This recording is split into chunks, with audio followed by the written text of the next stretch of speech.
പതിയെ പോ. കൊച്ചു കിടന്ന് പേടിക്കുക. കൊറേ നേരമായിട്ടാ വണ്ടി ഓടിക്കാനുള്ള എന്റെ കൺട്രോളിനെ നിങ്ങൾ എല്ലാവരും ചോദ്യം ചെയ്യണം. മരുമോനെ, എനിക്കാണെങ്കിൽ ഇത് ഒട്ടും ഇഷ്ടപ്പെടണില്ല ചേട്ടാ. കാറില് കൊച്ചക്കുള്ളതാ, പിന്നെ എങ്ങനെ പറയാണ്ടിരിക്കുക. കള്ളും കുടിച്ച് നാട്ടുകാരൻ നെഞ്ചത്തോട്ട് കാറും കൊണ്ട് കയറിയാലുണ്ടല്ലോ. എനിക്കൊന്നും വയ്യ അവരുടെ തെറിവിളി ഒന്നും കേൾക്കാനായിട്ട്. എനിക്കിത് കണ്ടിട്ടൊന്നും പറയാനില്ലേ?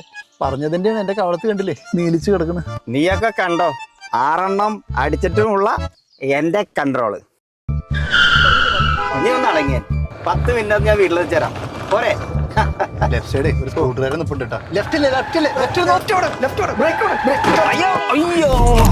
തൊലഞ്ഞ് അയാൾ ഇടിച്ചു തെറിപ്പിച്ചു. എടാ നീ പറഞ്ഞ ആളെന്താടാ? അയാളെ ഇതാ ഇടിച്ചു തെറിപ്പിച്ചിട്ടേക്കണത്. പോലീസ് വന്നാൽ ഞങ്ങള് പറഞ്ഞു കൊടുക്കും ഉണ്ടായ കാര്യം. ഇവിടെ എവിടെയെങ്കിലും CCTV ഉണ്ടോ നോക്കിയേ, ഇല്ലെങ്കിൽ നമുക്ക് ഇട്ടേച്ച് പോവാടാ.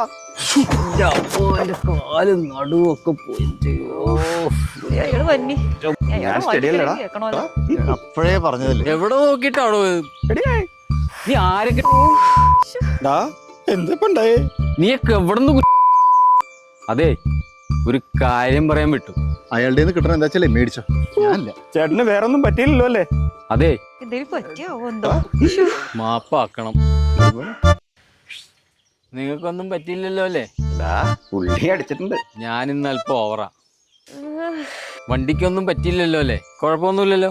4 എണ്ണം അടിച്ചു കഴിഞ്ഞാൽ എനിക്ക് വണ്ടി ഓടിക്കാൻ നല്ല കൺട്രോളാ. തോട്ടി കിടക്കണ വണ്ടി. അതുകൊണ്ടാണല്ലോ നിങ്ങൾ പാഞ്ഞു വന്നിട്ട് ഞാൻ ചവിട്ടി നിർത്തിയേ.